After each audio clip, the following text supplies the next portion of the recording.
Okay, human factors, thank you very much.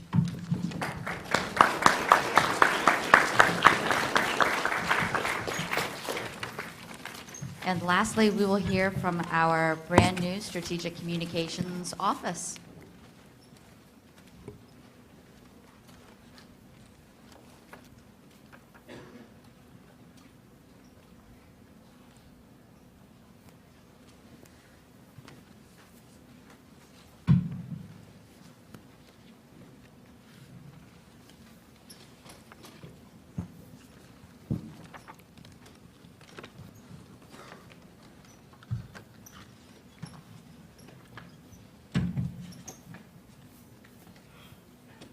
As Amber mentioned, this is a new panel, or a new group for the panel. For our veteran panel members, you're almost there. You may not have anticipated this one, but we're springing it on you anyway. So I'm John. I'm assistant manager for the new StratCom team, the Strategic Communications Office team. This group was mainly created to fill the vital role of providing an interface between the public and the mission. As is almost obvious, the public is what the mission is being done for. They represent the taxpayers and the people for whom we must do the mission. So it is important to keep the public educated.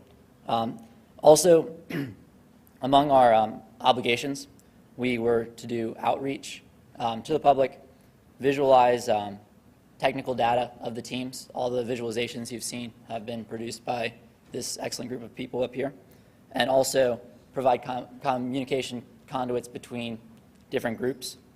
And so basically what we're going to do is we're just going to go through a couple of the things that we presented as deliverables so that you guys can see how we're going to get the mission out to the people.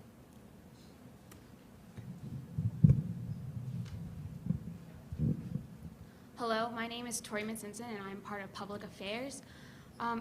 When we were planning this mission to Mars, a question that has arose is why use humans instead of robots? And the answer came down to one big factor. Humans are humans. They have emotions. Unlike robots who are cold, mechanical objects that we have created that only do as much as we tell them to do. And so humans have the ability to reason, analyze, and abstract, and that cannot be replicated by robots.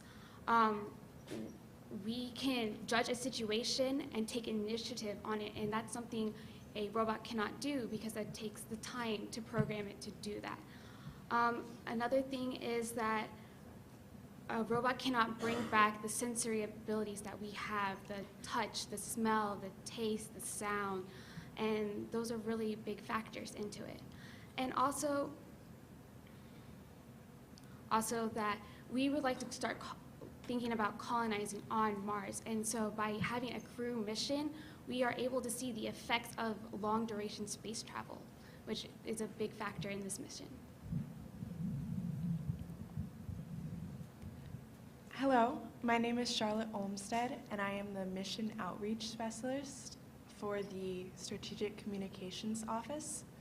The main priority of the mission's outreach was to distribute media to the general public in order to raise awareness and support for our mission. And if you look at the panel kits we gave you prior to the presentation, you can see some of the deliverables we created, such as a bookmark and a press release, news article, and letter to Congress, which will be explained further.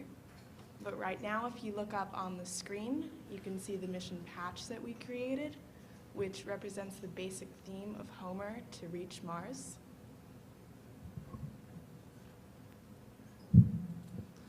Hello, I'm Maxim Poe, and I'm the graphics specialist for the Strategic Communications Office. I've incorporated several elements into the mission patch, including the mission name, the names of the crew members, and the internal partnership with ESA, and also a Latin inscription, Hobi Incept, which means, get it? It begins today.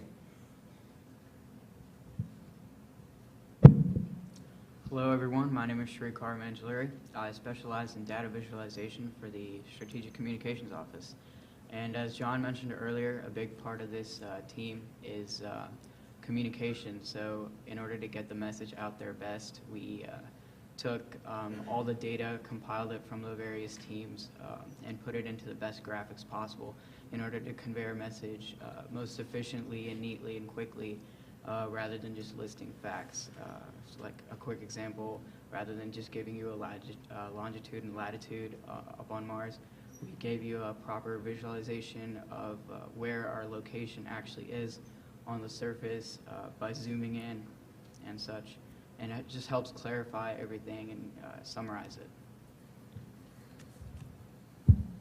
Hi, I'm David Varghese, and I worked on the data visualization. It is important to map out the exploration site in order to effectively communicate and clarify to the other teams where we plan to explore. The color coding also serves to visually clarify the location and elevation profile of each sortie.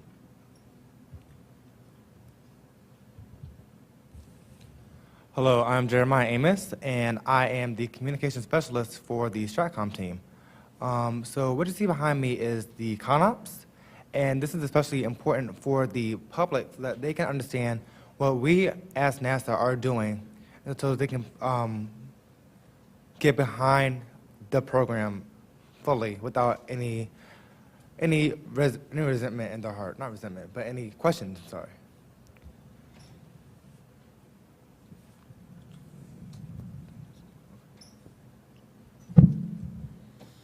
Hello, my name is Natalie, and I am the computer animation and data visualization specialist.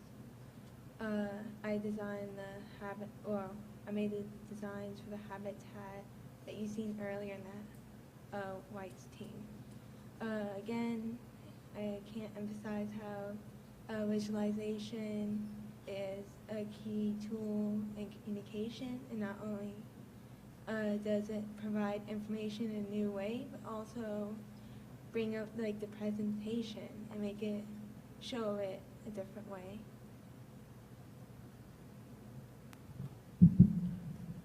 Hi, my name is Claire Ewing Nelson, and I was a public affairs specialist for the Stratcom team along with Tori.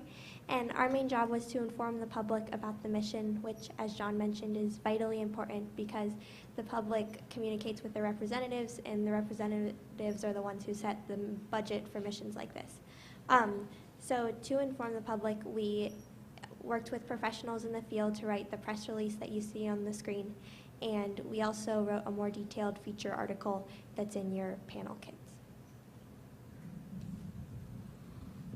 Hello, my name is William Chang, and I am a data visualization specialist, and I worked on the web graphics design and the creation of the mission website. The mission website is an important facet to distribute information to the public so we can increase the scientific curiosity in the public, which also increases the amount of public support we have. So for the website, we have 5 major parts. At the top, you see the heading with Homer as the mission name and, of course, the mission patch. On the left side, you have some subsections that are pathways to specific parts of the mission. And then also part of the heading that I forgot to mention are the main tabs of the mission, which are the major subjects that are touched in the mission.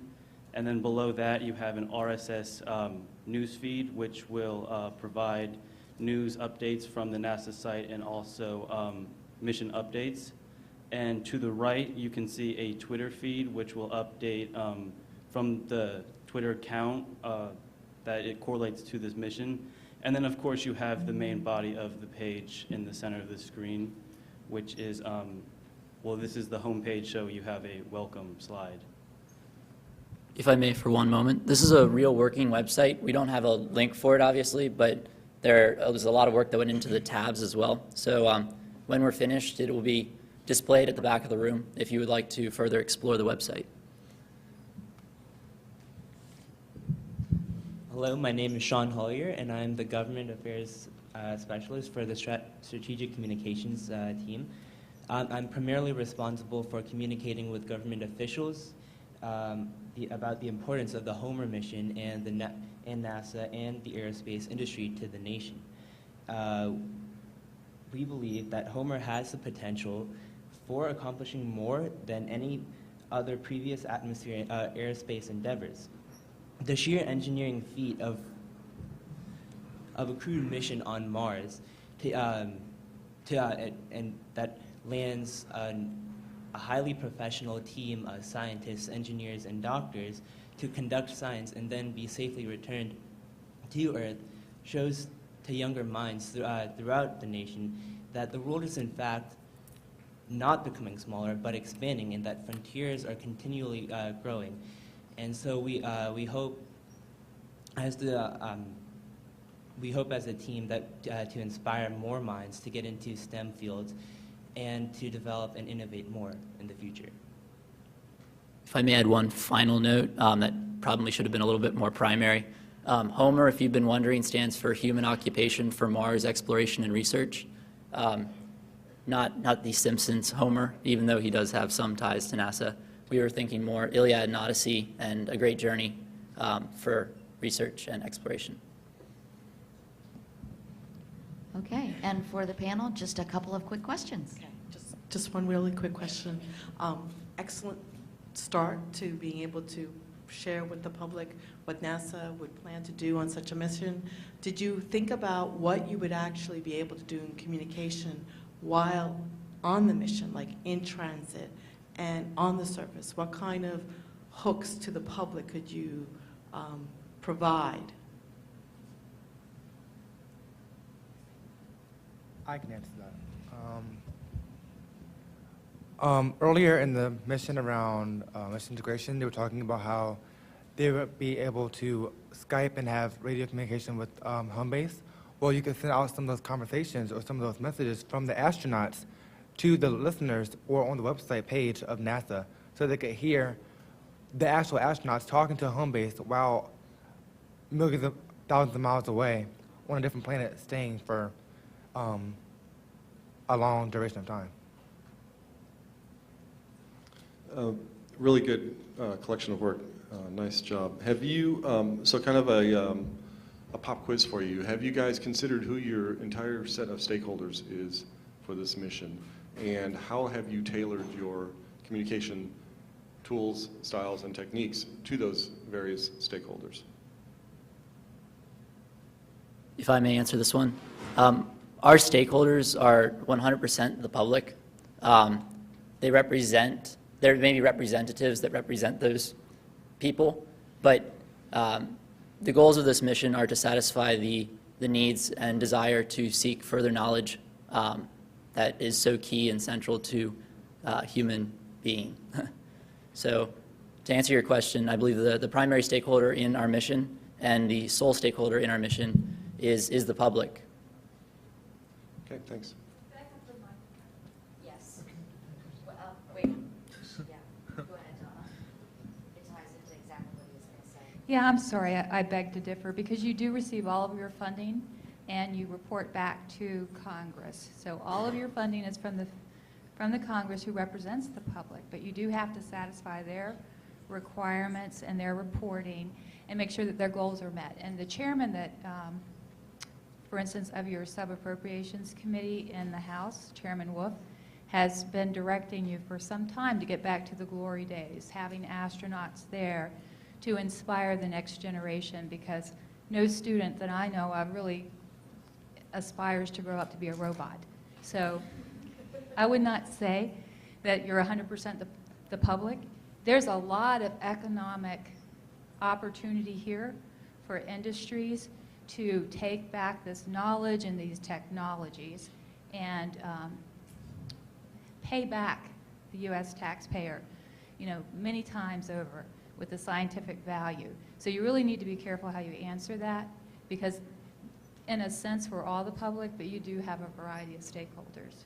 And the media, they're just looking for a way to tear you apart sometimes to make a big story. So they are also your stakeholders, so you have to be very careful how you interact with them as well. Absolutely, very good point. Okay, your team is providing the VASTS Summer Academy with the services of a new strategic communications office. What was the most effective contribution to the Strategic Communications Office that you made? And do you have any suggestions for future academies, what can be done to make your efforts and the people that will be in your position in future academies more effective? To answer the last part of your question, I think that instead of having kids serve as dual roles on two teams, maybe having just people that were devoted specifically to the Stratcom team, because that would allow for the teams to be more efficient, because they wouldn't always have to be waiting on, we have 3 members doing Stratcom stuff and we have to wait for them to come back to finish what they were doing with their home team, and it would make the Stratcom team more efficient because you would have more energy to devote to those efforts. To build upon what Claire has said, maybe instead of having dual positions, more of a liaison role, and where they're aligned with a certain team so we can get those briefings and PowerPoints back to the team with more efficiency. That's basically. What's the most effective contribution? How did this contribute to the academy? If I may, I think our most significant contribution was the fact that we were able to relay information between the teams, so that way we could actually keep the team somewhat on a similar page, maybe not the same page, but in the general area, kind of the same, so that you weren't having teams researching one thing that was completely irrelevant to another and get you kind of going all over the place. That was, yes, and that's exactly right. So that sort of liaison role was the specific intent of this as well, in addition to your systems manager, so that you had some redundancy there as well, in addition to your technical experts that would meet. So you kind of had triple redundancy in that. There you go. One thing that I will tell you is, yes, all of this was a learning process, and I described this before, we were learning as well. So offline, we're going to meet so that we can discuss further some of these ideas, because as there was a communication gap between your teams, there was also a communication gap between me and you, because it was the intent that you were to serve as liaisons and not so much have core responsibilities within your team because you were pulling off, or your home team, because you were pulling off so much. So I recognize that for future weeks, this is something that it's my responsibility to make sure that that gets communicated better. So thank you all so very much for your time today and being so incredibly brave. And I will come up to the podium and speak. And if you would stay put.